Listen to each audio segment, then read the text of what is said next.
Desde 1511 aproximadamente, el lucrativo comercio de las especias, que había estado controlado por los mercaderes musulmanes asociados con los venecianos, comenzó a estar en manos de los portugueses.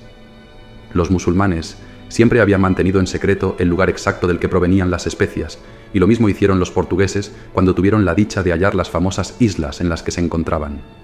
En abril de 1583, Jan Huygen, espía al servicio de Holanda, se embarcó rumbo a Goa, donde tuvo acceso a una información secreta que los portugueses guardaban celosamente: las cartas náuticas de navegación que llevaban a las misteriosas islas de las especias.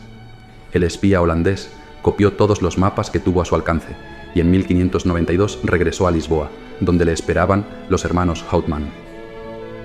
En 1594, un grupo de comerciantes holandeses estableció la Compañía Van Berre, una compañía creada para el comercio a larga distancia. El gobernador y los estados generales acordaron brindar el armamento necesario para garantizar su éxito. Con la creación de la compañía, Holanda introdujo un nuevo enfoque para la expansión colonial que más tarde sería imitado por Inglaterra: el surgimiento de compañías privadas respaldadas por el Estado, cuyo propósito principal era dominar el comercio con sus territorios de ultramar. Sin embargo, sus actividades no se limitaban únicamente a lo comercial, también implicaban el contrabando, la piratería, la guerra contra naciones rivales, la toma de territorios, la creación de asentamientos y, lamentablemente, el comercio de esclavos. En abril de 1595, una flota compuesta por 4 barcos partió de los Países Bajos, con destino a las codiciadas Islas de las Especias, bajo el mando de los hermanos Houtman. En junio de 1596, la expedición holandesa llegó al sultanato de Banten, situado en el extremo occidental de la isla de Java. Continuaron su viaje hacia las Islas de Madura, donde fueron bien recibidos. Pero en respuesta, los marineros holandeses optaron por saquear sin piedad las aldeas costeras, asesinando a los hombres y violando a las mujeres indígenas. 2 años después, casi sin nada que mostrar, los exploradores holandeses regresaron a su país. La travesía de los hermanos Houtman no cumplió las expectativas económicas, pero a pesar de todo, la aventura generó tanto entusiasmo que en los siguientes 5 años, 15 flotas neerlandesas zarparon desde varios puertos de Holanda rumbo a las Islas de las Especias. El fiebre de las especias llevó a que los comerciantes de Ámsterdam y Róterdam crearan un sinfín de compañías, lo que desató el caos en la política colonial holandesa. Ante esta situación, el Estado decidió intervenir, unificándolas en una única empresa, la Compañía Holandesa de las Indias Orientales. Con la participación de representantes de los Estados Generales en su dirección, en marzo de 1602, el gobierno holandés le otorgó a esta empresa el monopolio del comercio en Asia por 21 años, así como el derecho de declarar la guerra, negociar tratados de paz, acuñar moneda y establecer colonias. El control sobre el comercio de las especias fue fundamental para el enriquecimiento de Holanda, que nunca ha pedido disculpas por los saqueos masivos realizados por sus marinos en las Islas de las Especias. En Gouda, ciudad natal de los hermanos Houtman, hay un monumento en su honor. El principal vehículo del imperialismo holandés fue sin lugar a dudas la Compañía Holandesa de las Indias Orientales. Apenas una década después de la tregua con Felipe III de España, Holanda logró apoderarse de las posesiones portuguesas en Asia.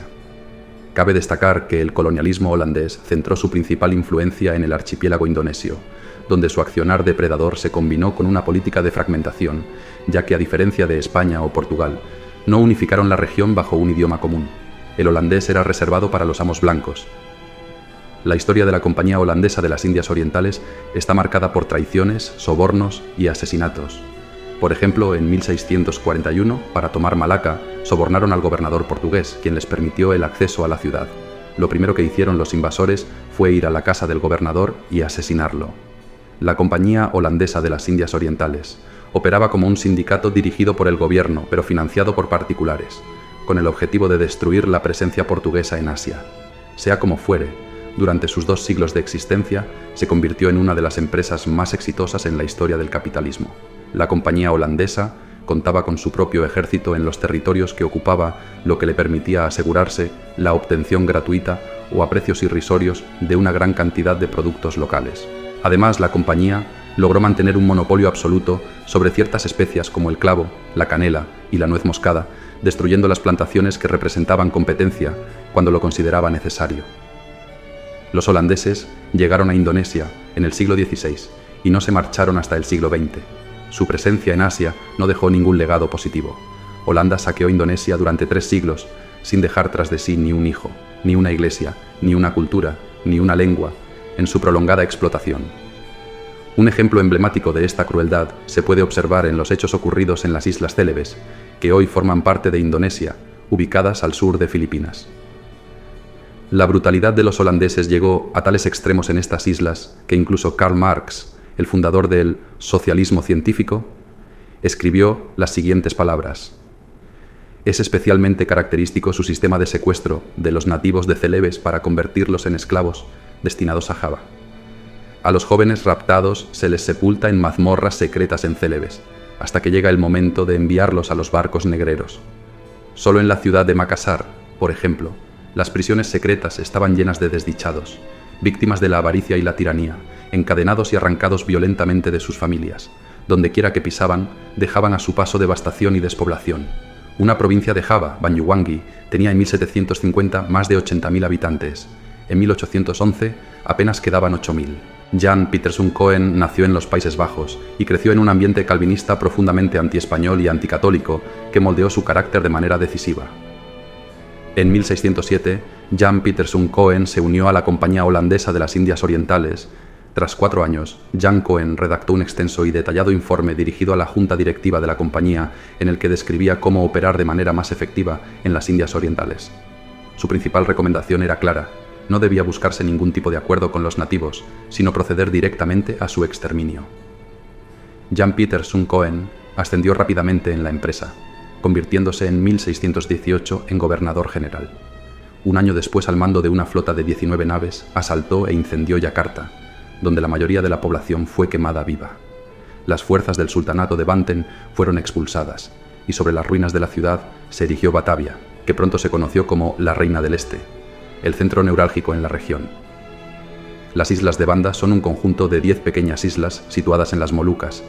Lo que las hace singulares es que, hasta mediados del siglo XIX, eran la única fuente en el mundo de nuez moscada y macis, 2 especias muy apreciadas en Europa. Hasta principios del siglo XVII, las islas de Banda eran gobernadas por un grupo de ciudadanos prominentes, conocidos como los Orankaya.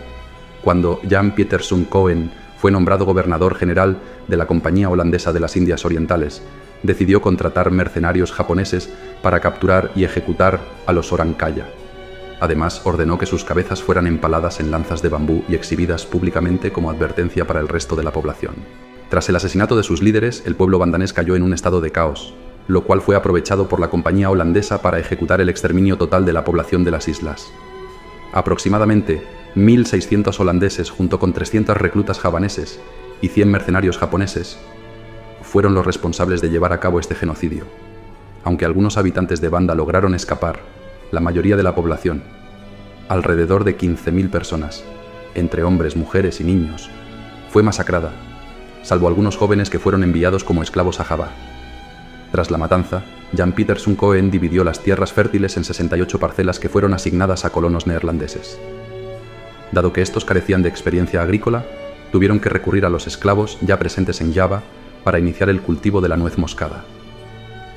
Lo sucedido en las islas de Banda fue documentado minuciosamente por Jan Pieterszoon en un informe en el que se registraba el número exacto de habitantes asesinados y nativos capturados como esclavos. Los directivos de la Compañía Holandesa decidieron recompensarlo con 3.000 florines por su logro.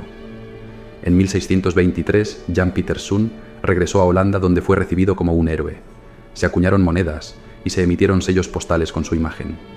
Una estatua en su honor se encuentra en la ciudad de Ámsterdam, en una de las esquinas del edificio diseñado originalmente como sede de la Bolsa de Valores.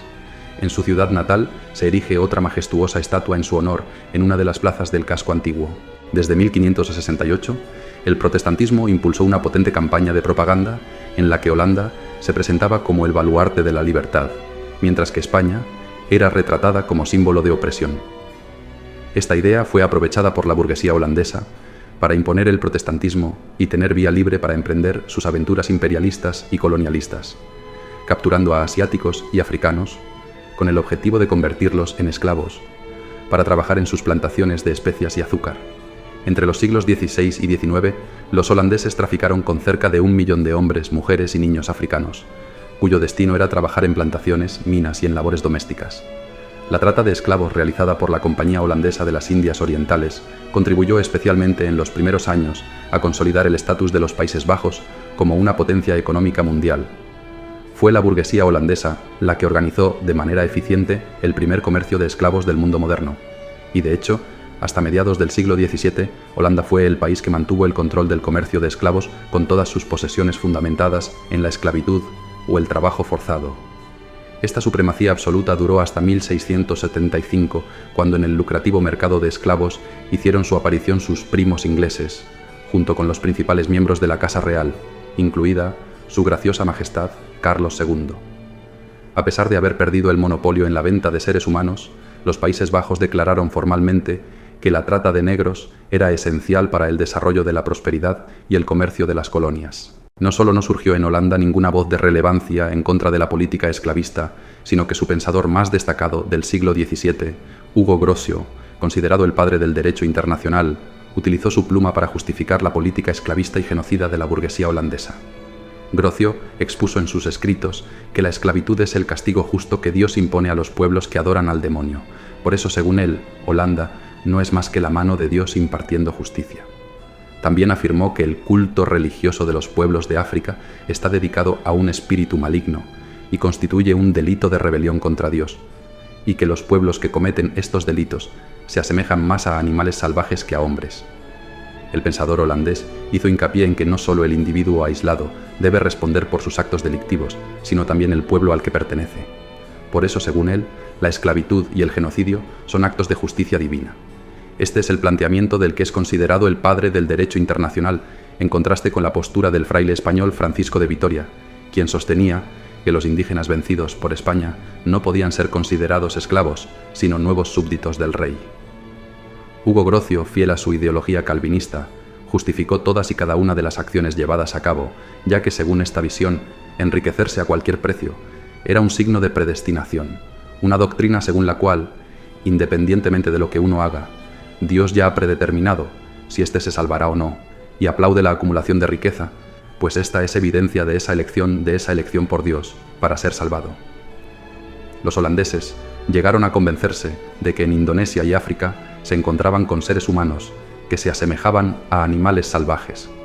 Por el contrario, cuando leyeron el libro de Bartolomé de las Casas, se convencieron de que los indígenas de América eran hombres sin maldad ni engaños, sin rencores ni odios, mientras que los españoles son como lobos, tigres y leones cruelísimos hambrientos de muchos días. Esta justificación teológico-filosófica respaldó las expediciones de saqueo y ocupación de Brasil y del Virreinato del Perú, organizadas en 1623 por el príncipe Mauricio de Nassau, cuyo objetivo final era causar la ruina de la católica España, a la que consideraban una nación de lobos papistas y tigres del anticristo. Con este propósito, Jacques de Clercq partió en abril de 1623 al mando de una flota de 15 naves con más de 1000 tripulantes y 600 soldados, que saquearon y arrasaron las ciudades de Pisco, Guayaquil y Puerto Viejo. Sin embargo, fracasaron en su intento de tomar el puerto del Callao y convertir a Perú en una colonia holandesa. Jacques de Clercq, conocido como la mano de Dios, que castigó a los feroces tigres españoles, murió de escorbuto y disentería el 2 de junio de 1624. Su cuerpo fue enterrado en la isla de San Lorenzo, frente al puerto del Callao. Su segundo al mando mantuvo el bloqueo del puerto hasta septiembre de ese año, cuando, convencido de que la misión encomendada por la Casa de Orange era imposible, se dirigió a Nueva España, donde, para no perder la costumbre, ordenó el saqueo de la ciudad de Acapulco.